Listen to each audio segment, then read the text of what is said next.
Hello, and welcome to Ear of the Dragon, a new podcast series presented by Mad Dragon Music Group. My name is Evan Ballew. My name is Jacob McCloskey. And today we're joined by Mo Turner. Mo is an actress and multi-instrumentalist from Norristown, Pennsylvania. They are known for their roles on the big screen, as well as being an active member in the West Philly scene. You can catch Mo playing in bands such as Double Suede, Muddy Jean, and Yeet, the last of which will be self-releasing a new EP on February 28th, and it will be titled Love. Mo, thanks so much for being here. Thanks for having me. I want to start by talking to you about Yeet. You're playing a house here in West Philly called The Tide Pool with Carly Cosgrove, Cheyenne's Kitchen, Slowsy, and also Double Suede. Do you have any predictions for how this stacked gig is going to go down? I think it's going to be a good time. It's all like interchangeable, like it's all our friends' bands. So I'm going to be doing double duty with me in Yeet and also Double Suede. Our guitarist Noah is currently in France. So we have Mike Pearson of Slowsy as our like surrogate Noah. So he's playing double duty, and then Jay, our drummer, is in Cheyenne's Kitchen as well. So it's all like Carly Cosgrove is the only one that like isn't part of Yeet in some way, shape, or form. But it's gonna be cool. I mean, people like the Tide Pool. People seem to like Yeet. So now you play bass for Double Suede. Yes. And you play bass for Yeet. Yes. Can you tell us a little bit about how the Yeet EP came together? Well, luckily we got Alex Fisher and Alex Parmet. Parmet? I want to say that's how you pronounce it. Parm. Yeah, Fish and Parm. Those two Parm. Alex boys. Yeah, luckily we were able to snag them to help us record here at Drexel. And yeah, I mean, we had to get a lot of Noah stuff done because, of course, he had to leave for France. But it's 4 songs, all with like a love theme in some way, shape, or form. There's a grand idea of 4 EPs, which have a different theme for each EP. And this one is going to be love, and it makes sense because it's February. Yeah, I mean, we just recorded. It was actually like a good time. It was pretty quick. And I really like how things have come together. Like I've heard the Love and Art came out, I want to say, yeah, it came out on February 14th, and it sounds really good, and I'm really happy with how that song sounds. So hopefully the rest sounds really good. I don't know what it sounds like. Alan knows what it sounds like. How did those songs get written? Did you write them all as a band, or did one person come and say, hey, these are the songs? No, so Love and Art was actually like one of the first like quote unquote Yeet songs, because Alan had started a side project because they were doing Dinosaur Diner, and then they sort of like started doing stuff that wasn't in the vein of that band and created Yeet out of that. So Love and Art was their song that they had put together, and then I'm trying to think. Most of the songs is like Alan or Noah like bring something to the table, and then we write around it. But Love and Art was like written out pretty much already, and then it evolved as the band like grew. You mentioned that you're doing 4 EPs. Yeah. The first one being Love. Are we allowed to ask what the other 3 are going to be called? What are they? Is that too much of a spoiler? I want to say it's Love, Death, War, and Peace. Ooh, Damn. I like that. So yeah, I can't say anymore. All right. Mainly because I don't know, but like I said, this is like Alan and Noah really were coming up with this idea, and I was sort of just like, yeah, that's a cool idea. Let's do it. Yeah. Do you have any sort of physical lease plan to go along with this? Any physical media that you want to incorporate with this? Or? No clue, but I've been trying to get T-shirts involved with this, so hopefully maybe there'll be some Yeet merch for available purchase soon. We just have to design them. I'm just curious, how many times have you played at the Tide Pool? I couldn't tell you, because I play there with Double Suede and Yeet, and so I have no idea. Just many. many a time. Because I mean, like, you know, Mike's a friend of mine, so it's like, hey. Would you say you're in like the upper tier of the people who have the amount of times people have played at that house? Yeah, I would say so. I would say I would say both Double Suede and Yeet are up there in terms of having played at the Tide Pool. We're there often. Nice. Who would you say is the band leader of Yeet and or Double Suede? So Double Suede acts as like a unit. Double Suede is very much like we all really play our part.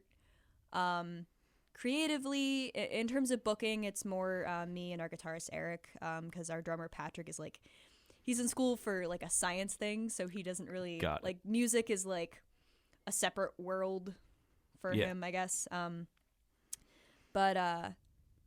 Yeah, Double Suede really acts as a unit in a lot of what we do. With Yeet, it's more. I was actually saying something to Evan about this. Allie's like our figurehead, like our queen, and then like Noah's like our prime minister. So it's like they're sort of, I feel like they're more working at the front of things. I wouldn't necessarily call them like leaders, because that sounds like we're not like, sounds like me and Jay are like pushed around, but the interns of the band. The interns, I wouldn't say that at all. Creatively we're pretty like, we like, Alan will bring something to us and we'll be like, oh, that's cool, let's add this, let's add that. But like in terms of booking, Alan usually takes care of it. Like, I would say they have a strong like leading role in the band. Yeah, definitely like a queen figure of sorts. I'm curious, when did you start learning an instrument? Ooh, so I started playing the piano when I was like 8 or 9, and I was like classically trained for a while. But then I started playing guitar when I was like 11, and I was pretty much self-taught. My grandfather is a jazz musician, so he was like sort of trying to help me learn jazz, because that's what he wanted me to play. The less you know, the better. Yeah. Jazz. Seriously. I have a habit of adding sevenths to things. It's just sevenths and ninths. They're so pretty. Yeah. It's a good habit to have. But then bass, I was actually kind of forced to learn the bass because Eric started writing more songs on the guitar for Double Suede. So I needed to pick up the slack with bass. And then I kind of fell in love with it. And now it's like the only thing I want to play. Nice. Yeah. Will Yeet or Double Suede be touring anytime soon?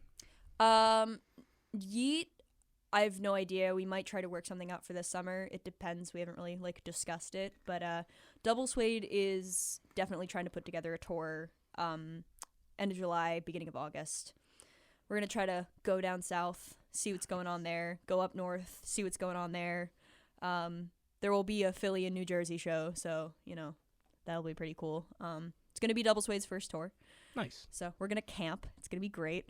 You mean like stay at campsites? We're gonna like probably camp at like state parks and stuff. That's what we did. Yeet toured last year, and last year, and we stayed at some state parks. It was very cool. That does sound cool. That certainly beats just sleeping on some random person's floor. Yeah, we did get a hotel at one point, but yeah, that sometimes was you gotta times. just not. Yeah, sometimes it calls for that. Yeah. Without naming names, do you have any show experiences that were like particularly terrible? Yes. I will not name names at all. But there have been some shows where like either like bands will just like show up really late and we won't get out of there until like 12. Or situations where like venues were really like iffy and they didn't pay us very well. I hate that. Like, if you're gonna have a venue, like, you better be paying your artists. But they're paying you an experience. Ding. If I had a nickel every single time I heard that sentence. But no, I mean, I've had relatively positive show experiences. I'm like getting like old. I'm only 20, but I'm feeling like old when I go to shows. I'm like, I go there, I want to go home. I want to play and I want to go home. Like, I can't stay for the party anymore. Yeah. But other than that, I've had mainly good show experiences. Was there any set that sticks out to you as being like the best show that you've played? Ooh, trying to think. Double Suede had a really good Jabba's Palace show in the beginning of the year. That was like, I think I was at that show. I think that yeah, was... it was I forget who else played that show. I want to say Beach Fuzz played that show, but I could be wrong. But yeah, that was probably one of our best performances. And then Yeet, man, we have so many performances. Yeet plays a lot. Like Double Suede plays like a show every like, you know, few weeks, but like Yeet like at one point was playing like 3 shows every weekend. And it was a lot. That's a lot. Yeet has had a lot of really good performances as well. There was one time when the House of Yarga basement flooded and we still played the show. How did it flood? It was raining. Oh. Yeah. How did the show go? It went really well. Like we played really well despite it being wet. Like Yeah, we had to like move the drum kit like out from the wall because it was just like wet. Yeah. Were the people in attendance wet as well? It was on a Wednesday too. Okay. So we're surprised people even came, but yeah. It's a pretty good show. Show of adversity, but good times. Do you remember the first show that you ever went to? The first concert? First concert or first house show? Ooh. Because I know the first house show I went to. Both. First concert and first house show. First concert, Paul McCartney. 2011, Christ, Wells okay. Fargo. So happy about that. Like that, if that, like, oh, man. That's like the best first concert Oh, yeah. possible. And I got to meet Andre Gardner from WMGK, who's like my idol at that. I wanted to be a radio DJ when I was like 11. Okay. That was my all-time thing. Then my first house show was actually Sandboxing's first show. Hey. That was my first house show too. I forget. I don't think it was at... It was at Liz Lounge. It was at Liz Lounge, yeah. I went with Eric, and yeah, it was a great time. I was like, yeah, this is what I want to do for a while. This is how I'm going to spend my weekends. Are there any other houses here in Philly that you are particularly fond for or just like going to? Well, I love the Tide Pool, Jabba's Palace, Luigi's Mansion. I haven't been to Cafe Lorraine yet. It sucks, but I have not been there. I mean, I've been in your house, but I haven't show there. I haven't been to a show there yet. Trying to think. Mainly like the West Philly houses I really like. The North Philly houses sometimes, like, I don't know. I don't, maybe it's just because I don't go there as much because it's farther away. But I do like the Soda Bar. So, yeah. Who are you listening to right now? Either local or I'm listening to Orla Gartland. She is this, I want to say she's Irish, could be wrong, but she just put out an EP called Freckle Season, and it's so good. It's chef's kiss. I also listened to the new Tame Impala album, which I really liked. I was like worried I was gonna hate it, and then I listened to it and I was like, yeah, okay. Yeah. I've been listening to it on repeat for the past like week, so I'm like, all right, this is good. Yeah. Orla Gartland's like the one. I also was listening to Mitski earlier, but that's like I could listen to Mitski every day for the rest of my life and it would be fine. Yeah, absolutely. Kind of on that note, kind of. Yeah. But who would you say you're most, when it comes to music, you're the most inspired by? I have a few. Katie Tunstall. I love her so much. It sucks that she didn't get as popular because I think she was ahead of her time in terms of like indie music. Because I mean, like Big Black Horse and a Cherry Tree, yeah, like it was a hit, but like that whole album, Eye of the Telescope, is really good, and it's like where I got a lot of my like inspiration for writing. Mitski, another big one. The 1975, I really like their lyrics, and their production value is, again, chef's kiss. Oh, I moved the pop filter. Yeah, I would say that. I'm really into like lyrics. Like if the lyrics of a song like aren't good, I can't listen to it. Speaking of lyrics, we had Will Toledo as a guest on our last episode, and I'm curious. Wait, what? We had One Trait Danger for our last episode. Oh yeah, you told me that. But I'm curious what you think of the new single that came out today. I haven't listened to it yet. Listen to it. You should check it out. I'm really excited for Car Seat Headrest new album though. Like, oh, Will Toledo. That was another person that, like, Car Seat Headrest is, like, I heard them when I was, like, 16, and I was like, this is me. This is who I am. I was gonna play the effect where it's like the audience like thing when you said what a second ago, but it took me too much time to That's okay. look it up, and then the moment passed. The so I thought can't do is that what anymore. counts. Thank you. Yeah. Thank you. Totally unrelated to this, Perfect. but you were in Jumanji. I did that. Tell us about this. Well, I have been acting since I was a wee bab. Okay. And the director of the first, like, new Jumanji, I had worked with him when I was like 12. The new Jumanji. To be clear. The first new Jumanji. The first new, yes. Yeah. Yes. Because there's 2 now. Welcome to the jungle. Welcome to the jungle. Okay. Is that copyrighted? Can I not sing that? You can sing that. It's fair use. Okay, thanks. Good. But yeah, I had worked with him when I was like 12 on like a pilot for HBO, and I auditioned for Jumanji. And he was like, "Hey, I know you. You're good. Be in it." And I was like, "Cool." Yeah, that's pretty much. I was a senior in high school. I missed like a whole month of my senior year, which was great. Yeah, and then they brought us back and did another one. Yeah. So that's that. Yeah. It was a good time. Got to go to Atlanta, got to go to Hawaii briefly.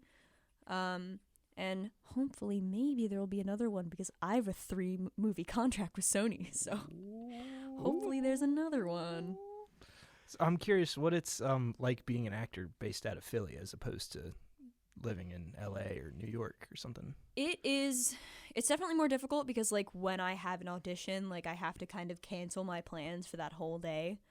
That's why I usually try to, like, get auditions in the morning because it's like it takes me, 2-ish hours to get to New York City. Yeah.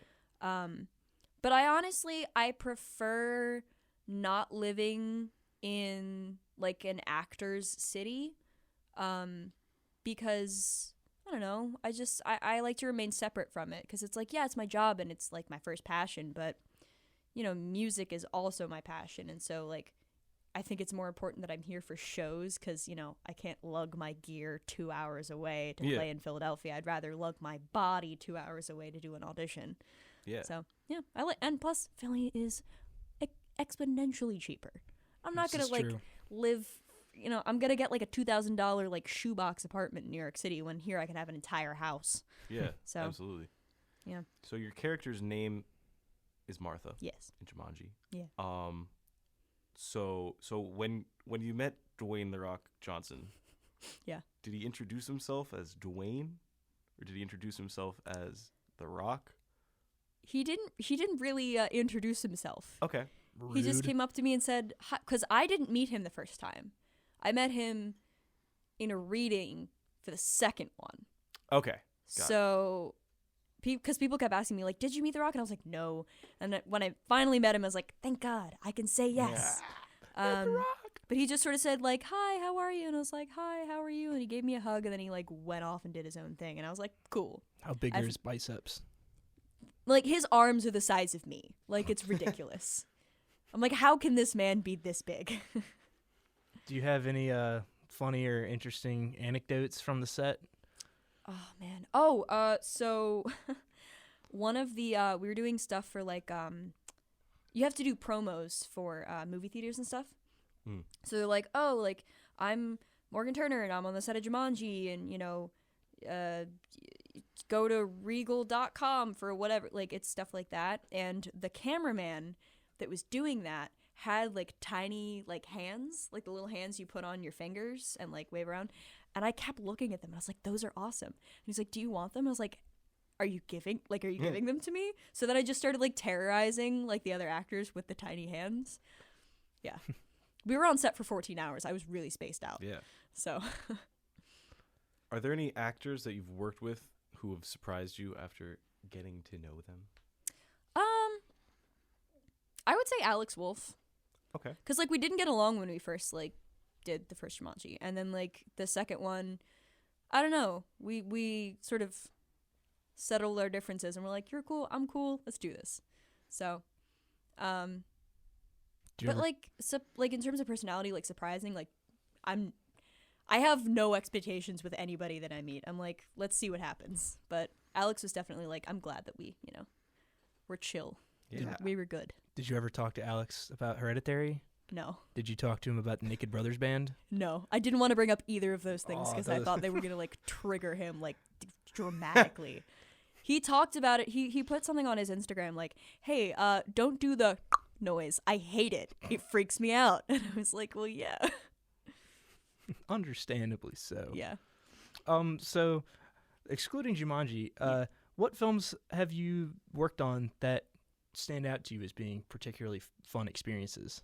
Well, I did a film called Quitters when I was like 14, 15 years old.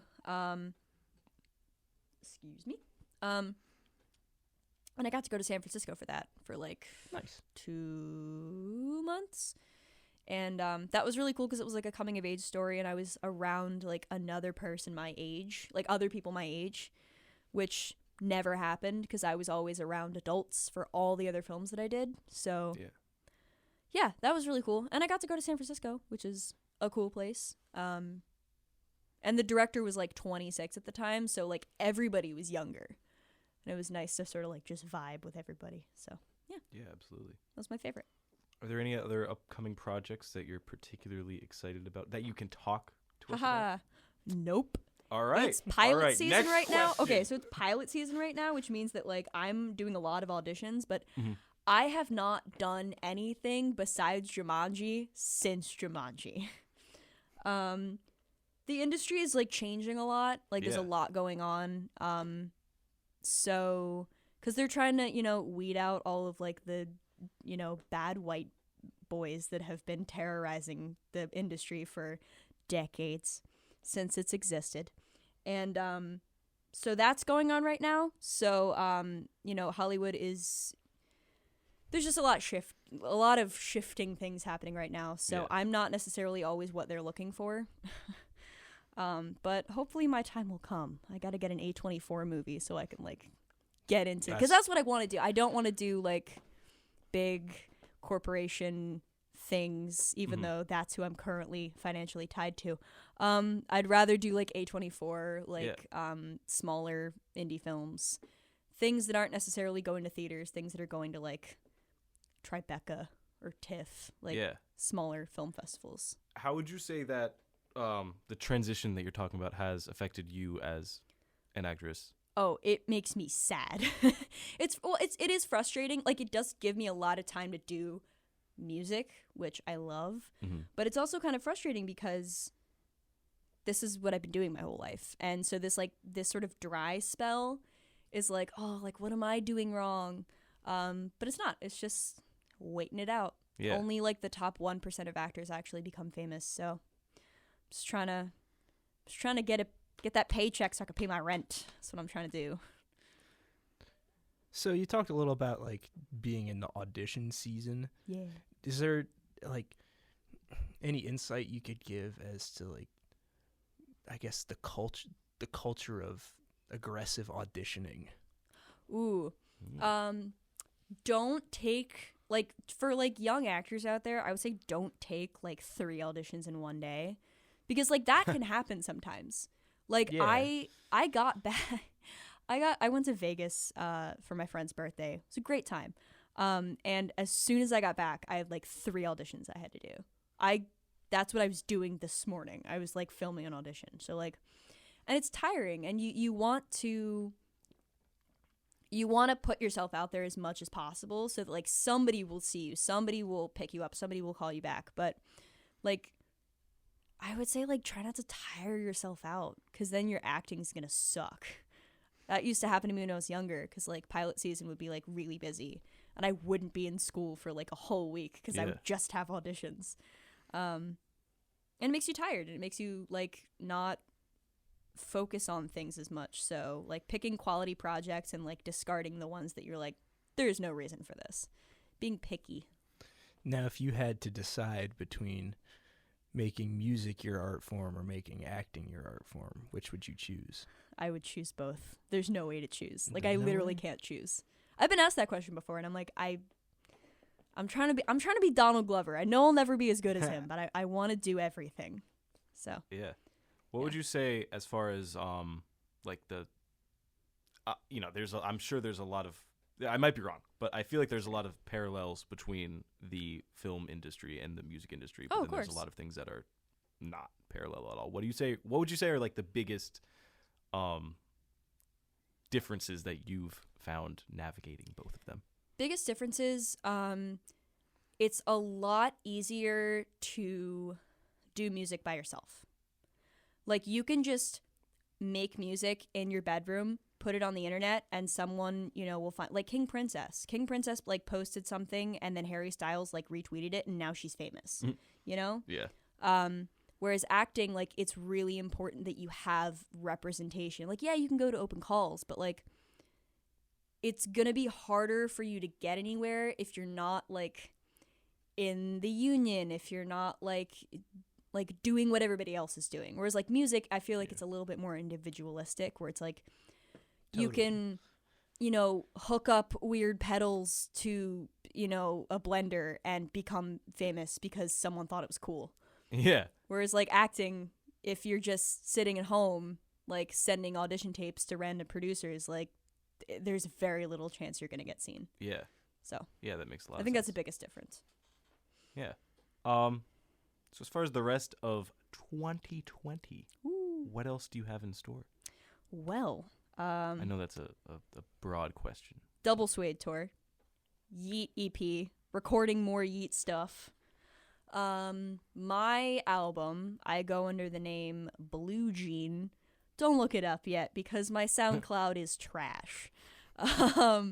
But the lovely David Juro is helping me to record in this actual studio. Ooh. He's helping me to record my solo album, which is songs from, like, when I was like 14 up.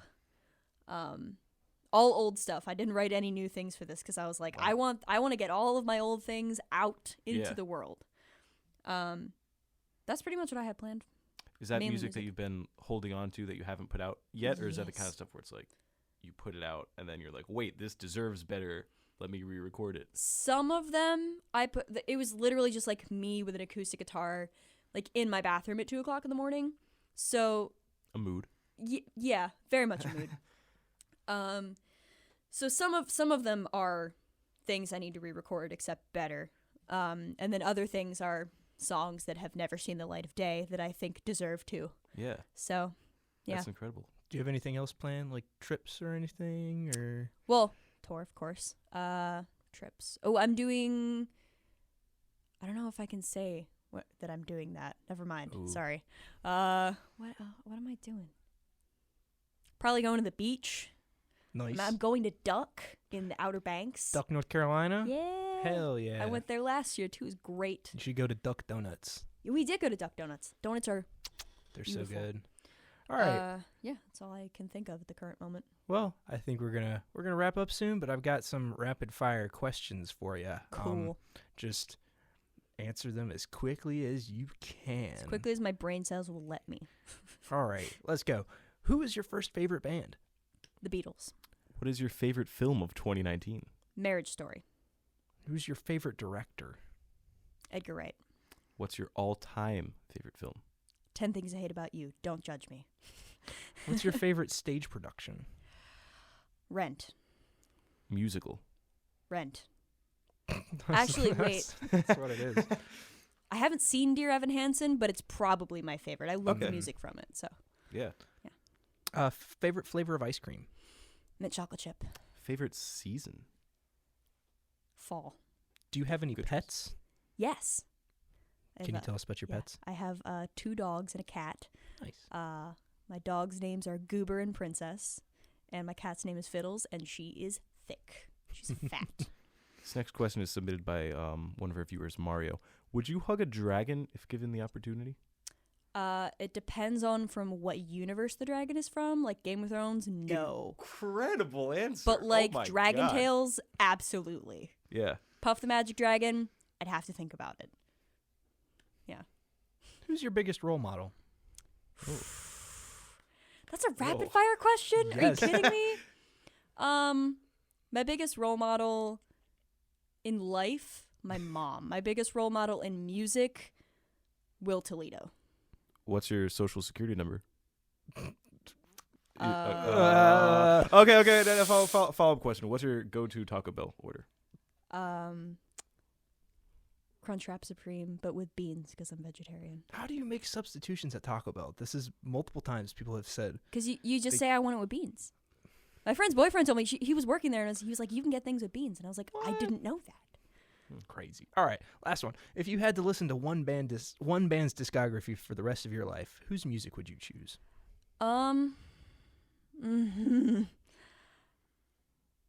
1975, because I already do that on a daily basis. All right. Well, thank you so much for being here with us and on the show. I hope you've had a good time chatting with us. Yeah. I know we had a good time. Yeah. Once again, Yeat's debut EP will be out everywhere digitally on February 28th. Please go and stream it and spread the word. Go find them on Facebook or Instagram or whatever you follow bands with, and go see them in or around Philadelphia sometime soon. I promise at Yeet_band. That's Yes. our Instagram. they will deliver a good show. I can guarantee it. Mo, is there anything else you'd like to say? I would like to plug at Yeet_band, as well as at double_suede, as well as at Muddy X Gene. Those are all the bands that I have. Go listen to them, please. Thanks again to Mo for being here. Thanks for having me. Thanks to our producers in the control room for helping make this whole thing happen. And thank you for listening to this podcast. My name is Jacob. And I'm Evan. And here we are signing off. We'll catch you soon back on the Ear of the Dragon.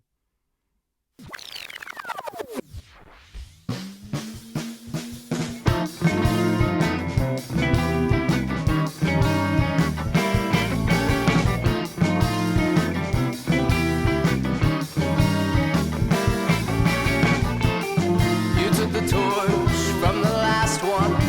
Your chief in command. Sit on the porch till you see the sun. The world in the palm of your hand. And you got it all figured out, don't you? Yeah, you got it all figured out, don't you? But no one knows. It's just a front, you're just playing a game. So it goes. Know what you want, but fake your shitty aim. I want to see the world like you.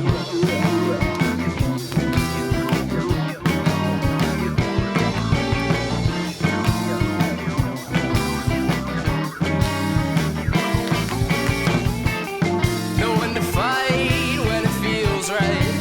But honey, it's getting late. And it's so tight in the daylight. And baby, I cannot wait. Yeah, we got it all figured out, don't we? I guess we got it all figured out, don't we? But no one knows. It's just a front, we're just playing a game. So it goes. Know what we want, but fake our shitty aim. I want to see the world like you.